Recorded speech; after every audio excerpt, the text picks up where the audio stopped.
अमेठी का चक्रव्यूह रचना की गई थी, ठीक उसी तरह रायबरेली भी की गई है। मैं 2 साल से आप यदि मैं जमीन में जाके देखेंगे तो आपको लगेगा कि साहब वो काफी प्रयास कर रहे हैं, वो गांव-गांव जाकर के उनके वर्कर जा रहे हैं, ये कह रहे हैं कि साहब हम, और काफी काम को भी करवा रहे हैं, और उन तमाम लोग कांग्रेस से अलग हो चुके हैं, तो ये एक असर है।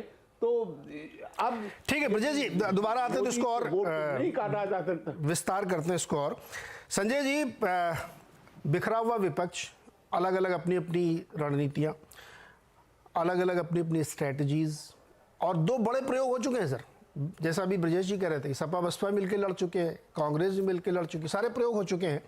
तो हम लोग एक ये वाला भी जो गेस लगाते हैं कि अच्छा ये हो जाए तो शायद ये हो जाए, वो प्रयोग ऑलरेडी हो चुके हैं।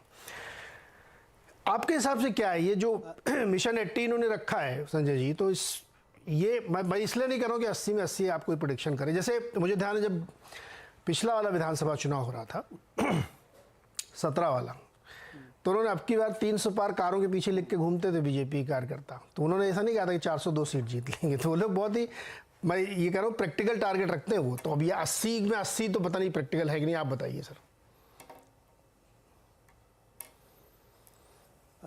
नीरज जी, आपने कहा कि मैं प्रेडिक्शन करने नहीं कह रहा हूं आपको, ऐसा नहीं है कि मैं जो प्रेडिक्शन करूंगा वही हो जाएगा जी, लेकिन देखिए, 2 हमारे पास हमारे सामने 2 तथ्य हैं। 2014 का विधानसभा चुनाव, जिसमें समाजवादी पार्टी, कांग्रेस और बीएसपी का कोई गठजोड़ नहीं था, सब आपस में एक दूसरे के खिलाफ लड़ रहे थे।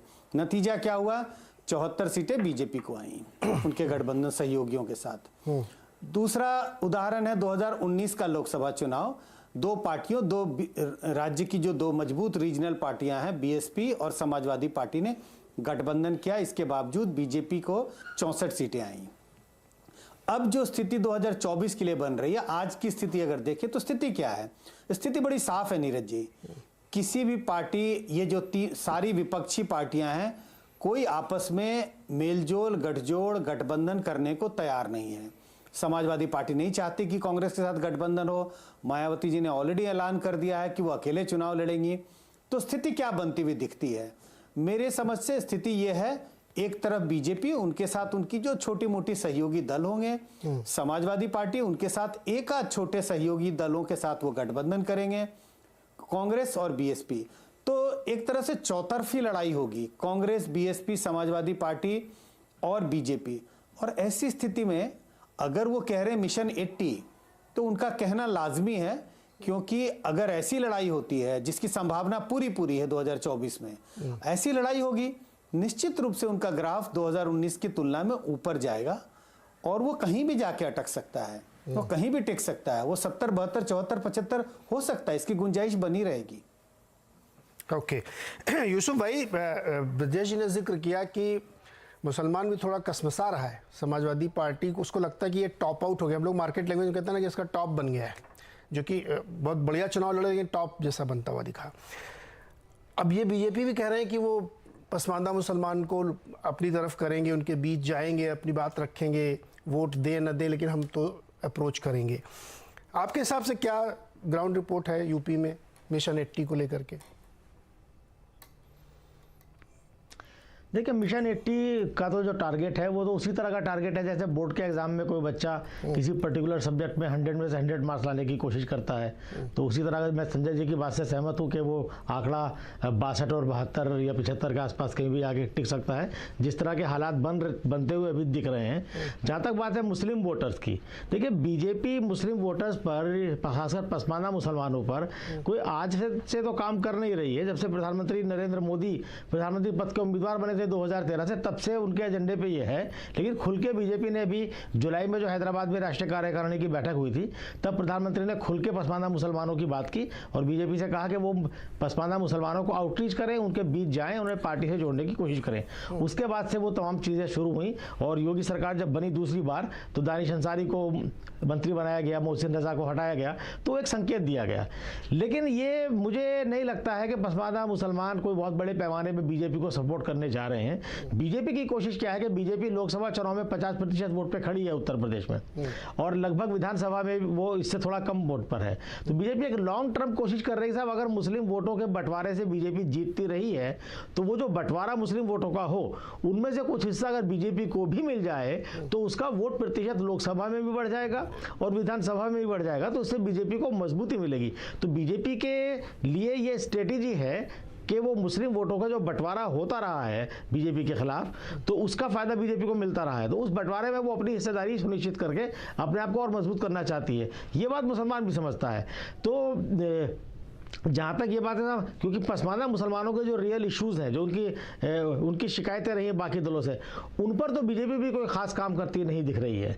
मिसाल के तौर पे एक सबसे बड़ा मुद्दा पसमानदा मुसलमानों का जो है, जो पिछले 20-30 साल से चल रहा है कि भाई 341 संविधान के अनुच्छेद 341 के तहत जो आरक्षण मिला हुआ है दलित कैटेगरी के, तो जिन दलितों ने इस्लाम धर्म अपना के वो जो मुसलमान हो गए हैं या ईसाई हो गए हैं, वो धार्मिक पाबंदी हटा दीजिए अब, जो प्रेसिडेंशियल ऑर्डर 1950 का है, तो उस पर तो बीजेपी का कोई क्लियर स्टैंड है नहीं। और उस पर हालांकि अभी कमेटी बनी, तो कमेटी वो मोदी जी ने स्वेच्छा से नहीं बनाई है, वो सुप्रीम कोर्ट ने जब डंडा किया है, कहा कि सरकार जवाब दे, क्योंकि 10 साल तो कांग्रेस की सरकार उस पर जवाब दे नहीं पाई थी, तो एक मजबूरी है। लेकिन क्या वो रास्ता खोलने को तैयार है बीजेपी उसके लिए? तो पसमानदा मुसलमानों की जो रियल मुद्दे हैं उनके साथ वो कहाँ तक एडजस्ट करने को तैयार है? सारा मामला तो उस पर है। और जहाँ तक बात सियासी बेरोजगार लोगों को एडजस्ट करने की है, तो देखिए आप अपने मौके के हिसाब से लोग पार्टियों से जुड़ते हैं, और जब पता है कि भाई बीजेपी एक सत्ता में रहने वाली लंबे समय तक, तो जो लोग पॉलिटिक्स में एक्टिव है वो अपना एक स्पेस ढूंढते हैं लोकल लेवल पे,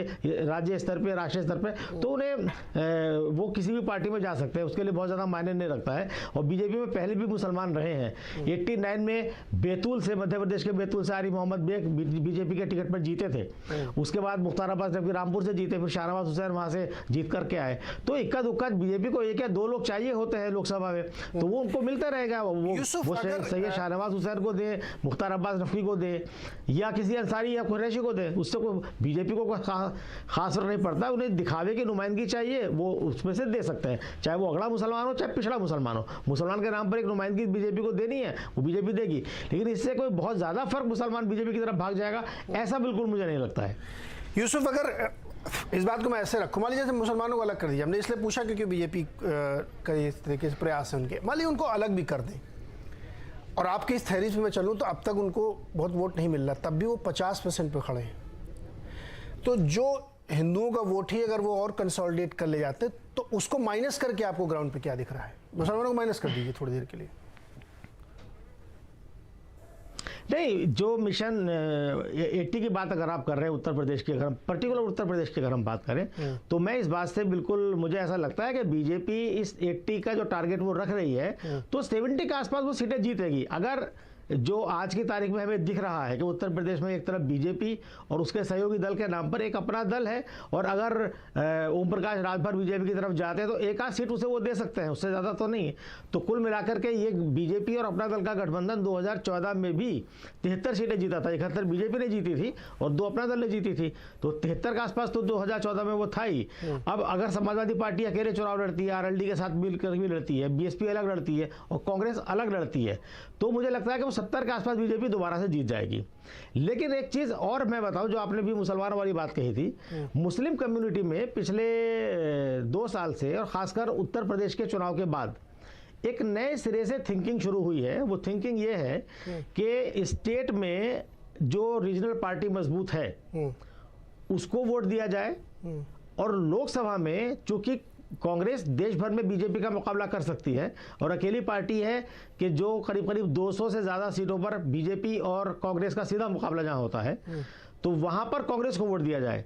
और राहुल गांधी की जो भारत जोड़ो यात्रा हुई है उसका जो असर पड़ा है, उसका संकेत भी ये जाता है कि जब तक कांग्रेस मजबूत नहीं होगी देश भर में, तब तक बीजेपी को सत्ता से बाहर नहीं किया जा सकता। और इसमें मुस्लिम कम्युनिटी एक महत्वपूर्ण भूमिका निभा सकती है, क्योंकि मुसलमानों के खिलाफ बीजेपी का एजेंडा है और मुसलमानों का एजेंडा बीजेपी के खिलाफ हमेशा से रहा है। तो उस पॉइंट ऑफ व्यू से मैं देख रहा हूँ, अगर ये चीज चलती है तो इक्वेशन थोड़ा सा चेंज हो सकते हैं। अगर ये जहन बनता है मुस्लिम कम्युनिटी का कि कांग्रेस को सपोर्ट किया जाए लोकसभा चुनाव में, बाकी रीजनल, क्योंकि